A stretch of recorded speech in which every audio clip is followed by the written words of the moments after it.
Hello viewers, আসসালামু আলাইকুম। আজ আমি নতুন একটি ভিডিও নিয়ে এসেছি আপনাদের কাছে।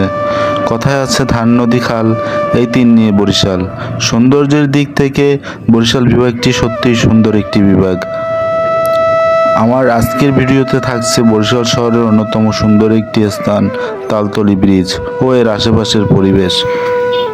বরিশালের তালতলি ব্রিজ, যেখানে দর্শনার্থী এসে থাকেন এই ব্রিজের সৌন্দর্য উপভোগ করার জন্য। সবুজ প্রাণের স্পন্দন, বেঁচে থাকার মূল মন্ত্র, সবুজ মানেই প্রাণ। সবুজে ঘেরা এই ব্রিজের চারপাশের পরিবেশ সত্যিই একটি মনোমুগ্ধকর পরিবেশ, যেটা দেখে মনে হয় প্রকৃতি তার আপন সাজে সেজেছে। বরিশালের তালতলি ব্রিজ, এখানে দর্শনার্থী এসে থাকেন এই ব্রিজের সৌন্দর্য উপভোগ করার জন্য। দূর দূরান্ত থেকে ছুটে চলে আসে এখানে। রাস্তার দুই পাশে ছোট ছোট তাল গাছ, যা প্রকৃতির সৌন্দর্যকে আরও ফুটিয়ে তুলেছে। ব্রিজের নিচে রাস্তার দুপাশের চিত্র খুবই দেখার মতো। এই ব্রিজকে কেন্দ্র করে তার আশেপাশে গড়ে উঠেছে চাইনিজ রেস্টুরেন্ট ও দোকানপাট। অনেকেই তার প্রিয় মানুষটিকে নিয়ে ঘুরতে আসে এখানে এবং রেস্টুরেন্টে বসে পছন্দের খাবার খেয়ে থাকে। এবার দিচ্ছি তালতলি ব্রিজের ভিন্ন রকম একটি তথ্য। বিকেলের শেষ দিকে আকাশের মেঘগুলো দেখতে অনেক সুন্দর লাগে এই ব্রিজের উপর দাঁড়িয়ে।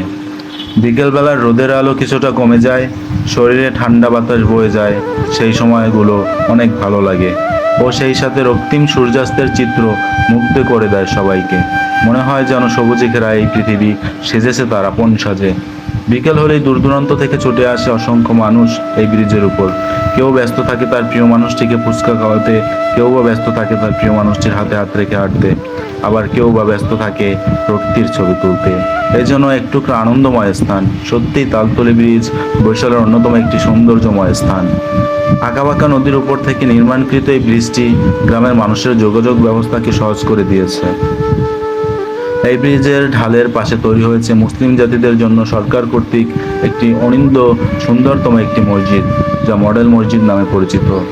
এই মসজিদটি নির্মাণ হওয়ায় তালতলি ব্রিজের আশেপাশের সৌন্দর্য আরও বর্ধিত হয়েছে। তো ভিউয়ার্স, আমাদের এই বরিশাল শহরে যদি কেউ আসেন অনেক দূর থেকে, সবাইকে অনুরোধ করব আমাদের তালতলি ব্রিজের বৈচিত্র্যময় সৌন্দর্য উপভোগ করার জন্য। সবাইকে ধন্যবাদ জানিয়ে বিদায় নিচ্ছি। আজকের এই ভিডিওটি যদি ভালো লেগে থাকে, লাইক, কমেন্ট ও শেয়ার করতে ভুলবেন না। তো আজ এই পর্যন্তই। আবারও কোনো এক সময় বরিশালের দর্শনীয় স্থান নিয়ে হাজির হব। আল্লাহ হাফেজ।